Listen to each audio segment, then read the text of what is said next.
আনো আনো নিয়ে এসো দাও।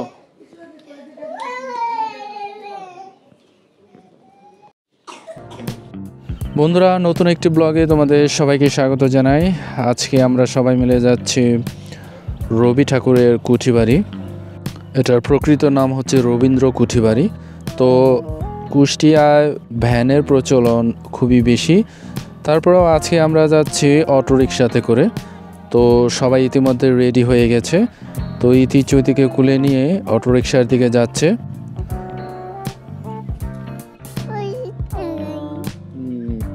বন্ধুরা, যেহেতু আমি ভিডিও করব তাই পরবর্তীতে চৈতিকে কুলে নিয়ে আমি আগে যাচ্ছি অটোরিকশার দিকে।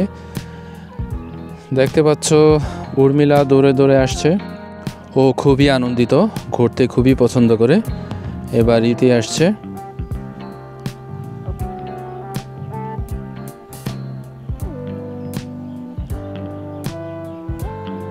এবার উর্মিলার দিদা এবং মামি দিদা, তারা দুজন আসছে।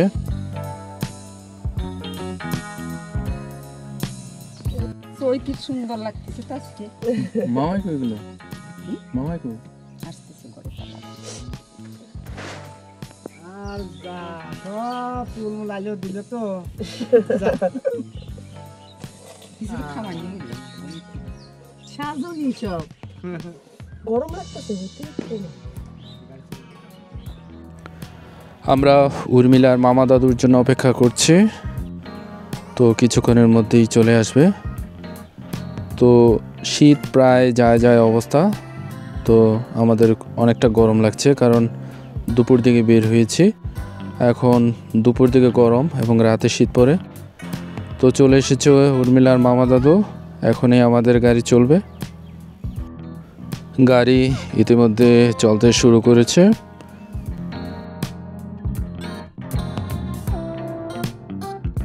তো আমরা যাচ্ছি কুষ্টিয়ার নারায়ণপুর থেকে রবীন্দ্র কুঠিবাড়ি। তো এখান থেকে যেতে প্রায় 1 থেকে 1.5 ঘন্টা পর্যন্ত সময় লাগবে।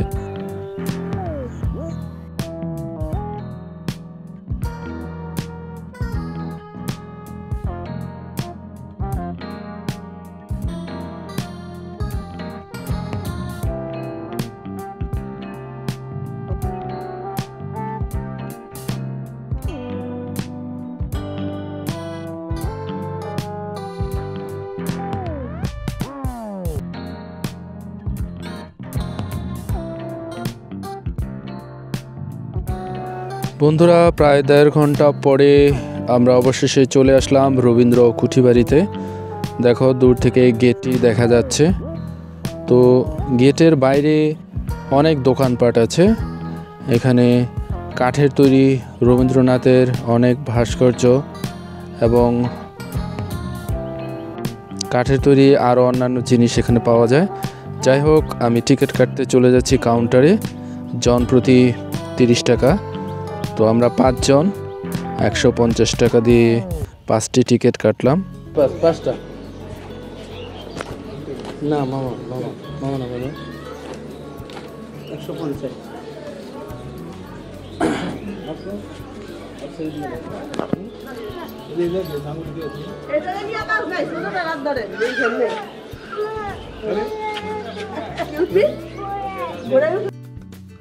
টিকিট কাটার পর একটু সামনেই একজন লোক দাঁড়িয়ে আছে। সে 5টা টিকিট একটু ছিঁড়ে আবার আমার হাতে দিয়ে দিল। তো এখন আমরা ভিতরে প্রবেশ করছি।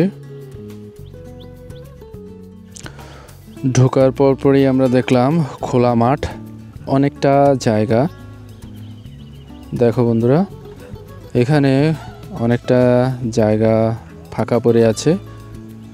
তো ভবিষ্যতে হয়তো এই খোলা মাঠের এখানে কিছু হয়তো নির্মাণ করতে পারে, আরও আকর্ষণীয় কিছু। ওই যে দেখো, দূরে আরেকটা বিল্ডিং দেখা যাচ্ছে। ওখানে হয়তো হোটেল বা এরকম কিছু তৈরি হতে পারে, আমি ঠিক জানি না। তো বন্ধুরা, কিছুটা হাঁটার পরে আমরা আরেকটি গেট দিয়ে প্রবেশ করব, অর্থাৎ রবীন্দ্র কুঠিবাড়ির দ্বিতীয় গেট দিয়ে আমরা কিছুক্ষণের মধ্যে প্রবেশ করব। তো বন্ধুরা, খোলা জায়গাটি অনেকটা ভালোই লাগছে, তবে এখানে আরও কিছু থাকলে ভালো লাগতো। সবাই মিলে আমরা দ্বিতীয় গেটটির ভিতর দিয়ে প্রবেশ করছি। তো প্রবেশ করার পরে চারিদিকে অপরূপ দৃশ্য, যে কারোই মন ভালো হয়ে যাবে। আশেপাশটা খুবই ভালো লাগলো। তো মানুষের মনোরঞ্জনের জন্য এই ফাঁকা জায়গায় আরও কিছু থাকা উচিত ছিল, যেমন ইউটিউব ভিলেজে অনেক রাইড আছে। এই রকম থাকলে ঐতিহাসিক স্থান ভ্রমণ করার পাশাপাশি অনেকটা আনন্দও করা যেত। বাচ্চাদের জন্য কমপক্ষে কিছু রাইড থাকা উচিত ছিল।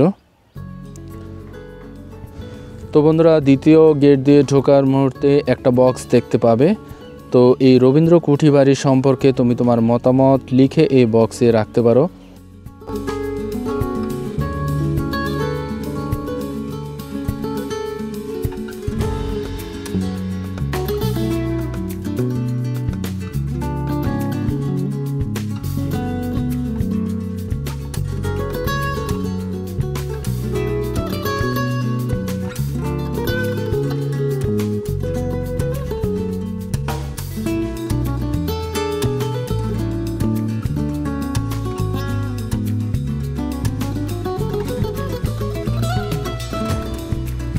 জায়গাটি খুবই সুন্দর, আমরা কিছু ফটো তুলে নিলাম। এরপর আমরা মূল ভবনে প্রবেশ করলাম। তো প্রবেশ করার সাথে সাথে একটা দুঃখজনক ঘটনা ঘটলো আমার সাথে। তো তারা জানালো যে ভিতরে আমি স্টিল ফটো তুলতে পারবো, কোনো ভিডিও করতে পারবো না। তাই বন্ধুরা, আমি চাইলে লুকিয়ে ভিডিও করতে পারতাম। তো যেহেতু তাদের এটা আইন, আসলে প্রত্যেক জায়গার আইন সবারই মানা উচিত, তাই ভিতরের কোনো ভিডিও তোমাদের দেখাচ্ছি না, আমি কিছু স্টিল ফটো তোমাদের দেখাচ্ছি। যেহেতু ভিডিও করতে পারলাম না, তো আমার এখানে আসা প্রায় অর্ধেকটাই বৃথা হয়ে গেল। যাই হোক, নিজে কিছু ঘুরে ঘুরে দেখলাম, আমি আর ভিডিও করিনি।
এরপর বন্ধুরা, মূল ভবনের বারান্দায় আমরা কিছু ফটো তুললাম, এখানে কিছু ভিডিও করলাম।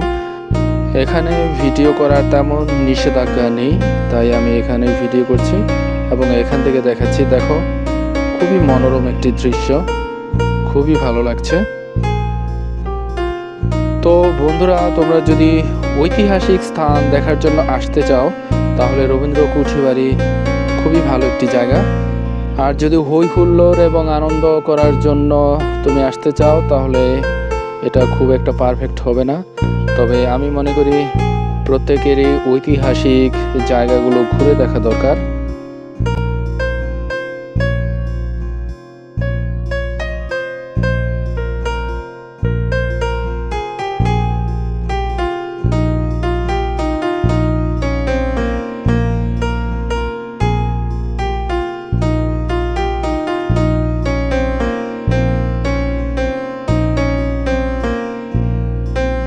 এরপর বন্ধুরা, আমরা রবীন্দ্র কুঠিবাড়ির মূল ভবনের আশেপাশটা একটু ঘুরে দেখলাম। ঘুরে দেখে এরপর আমরা এখান থেকেই আবার সরাসরি চলে যাই কুষ্টিয়া ইউটিউব ভিলেজে।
প্রায় আধা ঘন্টা থেকে 40 মিনিট অবস্থান করে আমরা এখান থেকে রওনা দেই কুষ্টিয়ার ইউটিউব ভিলেজে। তো বন্ধুরা, পরবর্তী ব্লগটি হবে কুষ্টিয়ার ইউটিউব ভিলেজে। সেই ভিডিওটি দেখার আমন্ত্রণ জানিয়ে ব্লগটি এখানেই শেষ করছি।